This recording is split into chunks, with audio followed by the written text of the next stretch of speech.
if you know someone who wants to help or give, have them go to jackconway.org. Now, don't send them to jackconway.com. They'll get a realtor in Massachusetts who won't sell me his website. Okay? It's jackconway.org.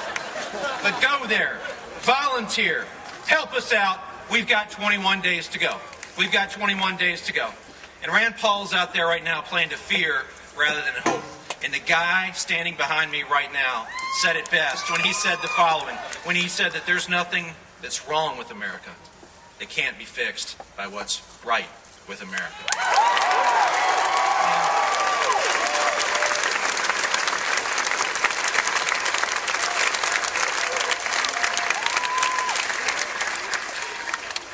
Now that I told you what to think,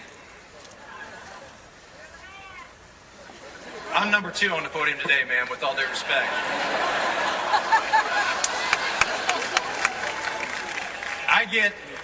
I get one of the great honors of my life. I get to introduce a man that I admire and respect greatly. My staff was with me last night, and they said, Jack, make certain you tell a story about the one thing that you admire most about Bill Clinton. I said, there's not just one thing. For me, it's how far he has come. Bill Clinton didn't have a dad who was president. Bill Clinton didn't have a dad who ran for president and turned over a bunch of internet files for him to raise money from. Bill Clinton was born during a summer storm in August of 1946 to a mother of modest means who had lost her husband 3 months earlier. Nothing was given to him. He went to work not just for himself, but for the causes he believed in. And when he got to the ultimate place, the presidency, he served with distinction because he was fighting for people like you and me. I can sum up Bill Clinton in 2 words. He gives. He gives. And let's look back on what he gave us as President of the United States. I'm getting there, ma'am. Don't worry. They can talk the talk. This guy walk the walk. You know that. Let's look back at what he gave us. He gave us the longest peacetime economic expansion in history. He gave us the largest number of minorities in this country owning homes in our history. When he saw that people were losing their jobs because they had a health care problem, he gave us the Family and Medical Leave Act, and so people don't have to worry about that anymore.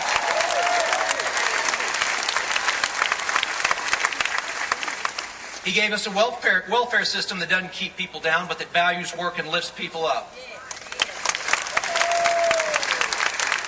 And the Republicans can talk all they want. He gave us the smallest federal government in 40 years. And you know what? He doesn't just give to Democrats and independents and the middle class. He also gives to Republicans. He does. In January of 2001, when it came time to give over the keys to the White House to a certain Republican from Texas, he gave him an economy that had produced 22 million jobs in the preceding 8 years and surpluses as far as the eye can see, with which they could have done many great things.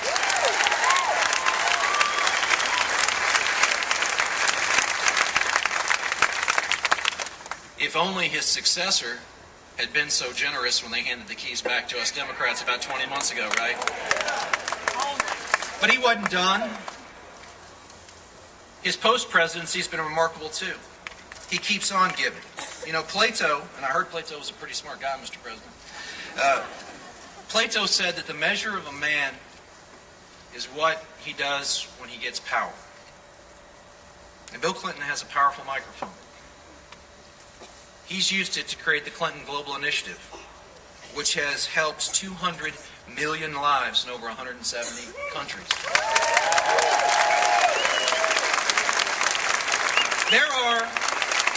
Around the world, in some of the poorest places that people can imagine, there are 12 million new people with safe drinking water in the last few years because of what this man has done and has not sought credit for.